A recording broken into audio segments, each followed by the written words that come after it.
तुम तो ये बताओ, हम तुम्हारे पीछे खड़े हैं, शर्म नहीं आती है कि कल तक आप दलाल कह रहे थे और आज आप उसी दलाल की गोद में बैठे हैं। तो आपकी बात का क्या, आपकी बात और गधे की रात एक बराबर। देखिए ये उलुबेरिया है, यहां के शेर का नाम है सुल्तान अहमद, उनकी शरीके हयात यहां से मेंबर ऑफ पार्लियामेंट है। सुल्तान साहब जनाब असद ओवैसी साहब के बहुत करीबी थे। सुल्तान अहमद साहब हकीकत में बंगाल में मुसलमानों के सच्चे रहनुमा थे। सुल्तान अहमद साहब ने अपनी क़यादत में जितना काम कर सकते थे, लोगों की हालत से उंगली डाल कर जितना निकाल सकते थे, उन्होंने आपके लिए किया। अस्सलामु अलैकुम उलुबेरिया। वालेकुम अस्सलाम।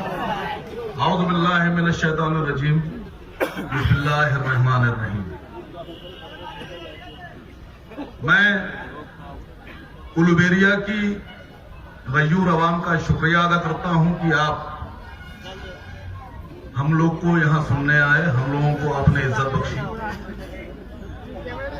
डाइस पर मौजूद इस प्रोग्राम को अरेंज करने वाले जनाब अनवर हसन पाशा साहब, जनाब जमीरुल हसन साहब, जनाब ताहिर खान साहब, जनाब इमरान सोलंकी साहब, हमारे साथ लखनऊ से चलकर आपके बीच यहां बंगाल आए जनाब साजिद हशमत साहब, जो उत्तर प्रदेश में मजलिस इत्तेहादुल मुस्लिमीन के प्रदेश के मेंबर हैं। अभी मुझे बताया गया कि किस तरह से यहां दिक्कतें खड़ी की गई,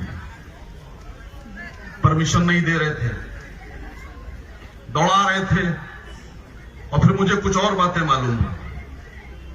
तो मैं उन लोगों को जो यहां पर मजलिस इत्तेहादुल मुस्लिमीन के इस जलसे को देखकर थोड़ा परेशान हैं, थोड़ा घबराए हुए हैं, उनको एक शेर के माध्यम से, एक शेर के जरिए से एक मैसेज देना चाहता हूं कि अपने हक की लड़ाई लड़ना मेरी मजबूरी नहीं, जरूरत है। अपने हक की लड़ाई लड़ना मेरी मजबूरी नहीं, मेरी जरूरत है। अब चाहे तुम कुचल दो, चाहे तुम जला दो या लाठियां बरसा दो, हम रुकेंगे नहीं, हम अपनी लड़ाई लड़ेंगे। कुछ लोग जब से 2014 की ये सरकार हिंदुस्तान में दिल्ली पे तख्तनशीन हुई है, कुछ लोग मुसलमानों पर इल्जामात इस तरह लगा रहे हैं जैसे हम हिंदुस्तान के बाशिंदे नहीं। कुछ लोग मुसलमानों को इस नजर से देखते हैं जैसे तौबा नऊज़ बिल्लाह मुसलमान ना हो गए, जैसे किसी विदेश से, किसी पड़ोस के मुल्क से आए हुए लोग हैं। कुछ लोग ये कहते हैं कि मुसलमानों को नागरिक ना मानो, तो उनके लिए शेर पढ़ूं, उसके बाद बात आगे करूंगा कि हम भी तामीरे वतन में हैं बराबर के शरीक। आजादी से पहले हमने भी लड़ाइयां लड़ी हैं, हमने भी जाने दी हैं, हमने भी अपने खून बहाए हैं, हमारे भी बुजुर्गों के सर काटे गए, हमें भी फांसियां दी गई, हमारे अजदाद भी यहां दफन हैं कि हम भी तामीरे वतन में हैं बराबर के शरीक। दरो दीवार अगर तुम हो तो बुनियाद हम भी हैं, दरो दीवार अगर तुम हो तो बुनियाद हम भी हैं। अभी यहां हमारे कई साथियों ने कई तरह की बातें आप लोग के बीच में, आप लोग के मसाइल को उठाई, लेकिन सच्चाई यह है कि भारतीय जनता पार्टी ने जब से हिंदुस्तान में सरकार की कमान संभाली है, न हिंदुस्तान में मुसलमान सेफ है, न हिंदुस्तान में दलित महफूज है, और न हिंदुस्तान में बैकवर्ड अपने आप को महफूज समझ रहे हैं। आपने सुना होगा अभी एक आपके पड़ोस के स्टेट बिहार में एक मिनिस्टर है गिरिराज सिंह, टेलीविजन देखते हैं आप लोग। गिरिराज सिंह ने एक बयान दिया कि मुसलमानों को चाहिए कि वो आगे आए और आगे आने के बाद बाबरी मस्जिद खुद उनके हवाले कर दे और मंदिर बनवा दे। और अगर मुसलमान ऐसा नहीं करेंगे तो एक रोष पैदा होगा, एक ज्वाला पैदा होगी, और ज्वाला पैदा होगी तो क्या होगा? धमकी दे रहे हैं। केंद्र सरकार के मंत्री हैं, तो केंद्र सरकार के मंत्री अगर धमकी दे रहे हैं तो इसका मतलब यह माना जाए कि केंद्र सरकार हमको धमकी दे रही है। तो अगर केंद्र सरकार हमको यह धमकी दे रही है कि ज्वाला उत्पन्न होगी, ज्वाला उत्पन्न हो गई तो फिर क्या होगा? तुम मुसलमान गोलगप्पा नहीं है कि खा लोगे। मुसलमान तुम्हारी ज्वाला का जवाब तुमसे तगड़ी और तेज ज्वाला से देगा। तुम तो हिंदुस्तान में ये कहते थे कि तुम्हारे पास बहुत सबूत हैं, तुम अपने लोगों से कहते थे कि तुम्हारे पास बहुत ज्यादा तथ्य हैं।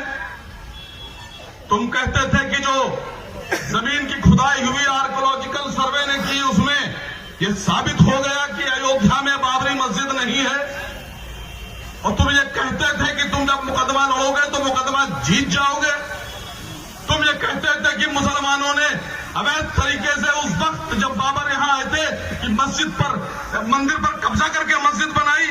तो जब तुम्हारे पास इतने सबूत मौजूद हैं तो मेरे भाई फिर अध्यादेश की बात क्यों कर रहे हो? लड़ो मुकदमा, जीतो और जीत के दिखाओ मुझे। अगर तुम्हारे पास सबूत मौजूद है तो सबूत तो तुम्हारे पास नहीं है। तुमने सरकार तो यह कहकर बनाई थी कि काने बाबा बोला करते थे कि 350 का सिलेंडर लोगे या 400 का सिलेंडर लोगे, तो सिलेंडर तो तुमने कर दिया 850 रुपए का, और डीजल तुम कहते थे कि 35 रुपए में बेचेंगे, तो डीजल तो तुमने कर दिया 90 रुपए का। हिंदुस्तान दुनिया की पहली सरकारों में से ऐसा है कि कच्चे तेल के रेट गिर रहे हैं, पक्के तेल के रेट बढ़ा रहे हैं। कच्चा तेल सस्ता हो रहा और पक्का तेल जो पेट्रोल हम लोग को मिलता, जिससे हम मोटरसाइकिल चलाते, कार चलाते, ट्रक चलते, ट्रैक्टर चलते, वो महंगा हो रहा। तो तुमने हिंदुस्तान की आवाम की जेबों पर डाका डाला और तुमको लगा कि जब हिंदुस्तान में आवाम तुमसे जवाब सवाल करेगा तो तुमने यहां पर एक ऐसा माहौल बना दिया कि लोग एक दूसरे के खून के प्यासे हो गए, एक दूसरे के दुश्मन हो गए।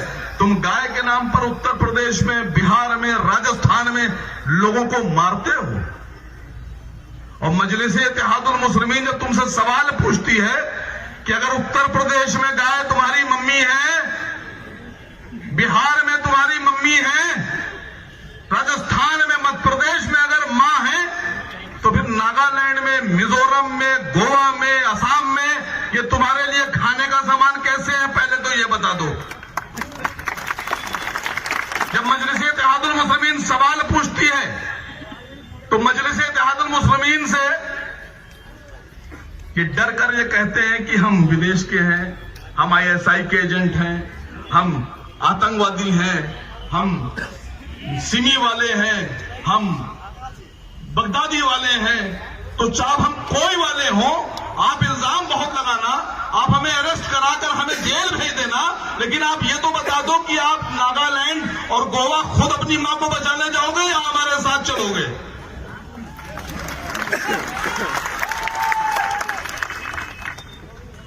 आज हिंदुस्तान में एक अजीब तरह का माहौल पैदा कर दिया गया कि अगर भारतीय जनता पार्टी का विरोध कीजिए, मोदी जी का विरोध कीजिए तो आप देशद्रोही, और अगर कांग्रेस की जो काम हुए हैं पीछे उनका विरोध कीजिए, राहुल गांधी से सवाल पूछ लीजिए, ममता दीदी से सवाल पूछ लीजिए, लालू जी से सवाल पूछ लीजिए, तो आप सब सेकुलर जो सेकुलरिज्म है इसके आप दुश्मन हो गए। यानी हम अगर इनसे सवाल पूछते हैं सरकार से तो हम देशद्रोही हैं, और अगर कांग्रेस से और दीदी से सवाल पूछते हैं तो हम सेकुलरिज्म के दुश्मन हैं, और कहीं कहीं तो हम एजेंट हैं बीजेपी के। तो हम किसके एजेंट हैं? बीजेपी के एजेंट। लगाए जाते हैं हम बीजेपी के एजेंट। आपके पड़ोस में एक लालू यादव जी का राज हुआ करता था। बोलते हैं असद ओवैसी बीजेपी की बी टीम है। तो मैंने कह दिया भाई आप बीजेपी की सी टीम है। तो साहब बोले कैसे आपने मुझ पर इल्जाम लगा दिया। मैंने कहा भाई मैंने तो कोई ऐसा काम नहीं किया। मजलिस इत्तेहादुल मुस्लिमीन ने अपनी पूरी जिंदगी में जब से मजलिस बनी है आज तक ना बीजेपी के साथ हाथ मिलाया, ना बीजेपी के साथ सरकार बनाई, ना बीजेपी के किसी दलाल और एजेंट के साथ हमने हाथ मिलाया। लेकिन आपने तो नीतीश कुमार बीजेपी की बी टीम थे, वो आपने उनके एजेंट बनकर यह साबित कर दिया कि आप बीजेपी की सी टीम है। यानी नीतीश कुमार बीजेपी के दलाल और आप दलाल के दलाल।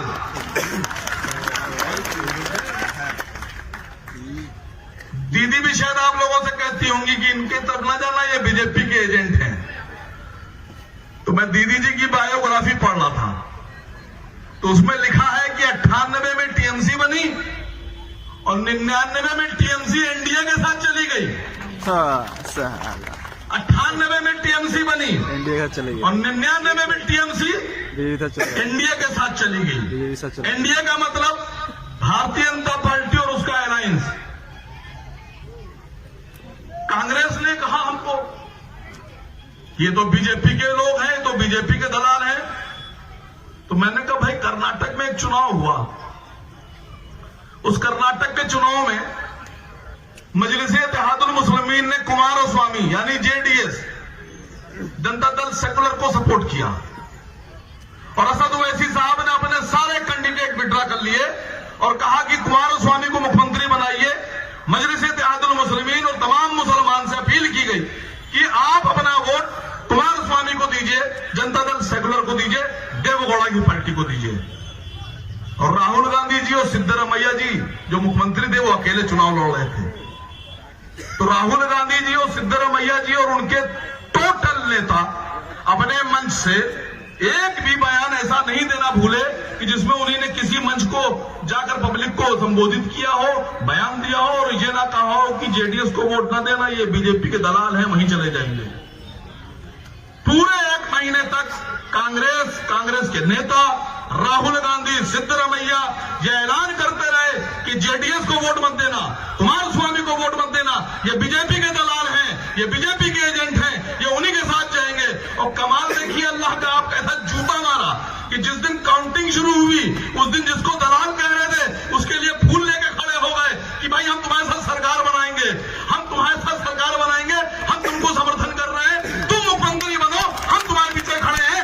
शर्म नहीं आती है कि कल तक आप दलाल कह रहे थे और आज आप उसी दलाल की गोद में बैठे हैं। तो आपकी बात का क्या, आपकी बात और गधे की लात एक बराबर। देखिए ये उलुबेरिया है, यहां के शेर का नाम है सुल्तान अहमद। उनकी शरीके हयात यहां से मेंबर ऑफ पार्लियामेंट हैं। सुल्तान साहब जनाब असद ओवैसी साहब के बहुत करीबी थे। सुल्तान अहमद साहब हकीकत में बंगाल में मुसलमानों के एक सच्चे रहनुमा थे। सुल्तान अहमद साहब ने अपनी कयादत में जितना काम कर सकते थे, इन लोगों की हलक से उंगली डालकर जितना निकाल सकते थे, उन्होंने आपके लिए किया। लेकिन टीएमसी ने क्या किया? मुझे बताया गया है कि यहां पर एक स्टेडियम है, नया स्टेडियम, उलुबेरिया स्टेडियम के नाम से। मैं मजलिस इत्तेहादुल मुस्लिमीन की तरफ से, जनाब असद ओवैसी साहब की तरफ से आज टीएमसी से मांग करता हूं कि उलुबेरिया स्टेडियम का नाम सुल्तान अहमद साहब के नाम पर रखा जाए। अगर आप लोग भी मेरे साथ अपनी आवाज मिलाना चाहते हैं तो एक बार बताइए कि सुल्तान अहमद साहब का नाम उस स्टेडियम के ऊपर लिखा देखना चाहते हैं आप लोग या नहीं? मैं অন্য জায়গায় আছি, যাচ্ছি 1 ঘন্টা পরে। सुल्तान अहमद साहब की बेवा अच्छा से गुजारिश करता हूं कि आप इस मांग को उठाइए। मजलिस इत्तेहादुल मुस्लिमीन पूरी शिद्दत के साथ आपके और सुल्तान अहमद साहब को जो सम्मान मिलना चाहिए, हम वो सम्मान मजलिस वाले मिलकर दिलाएंगे।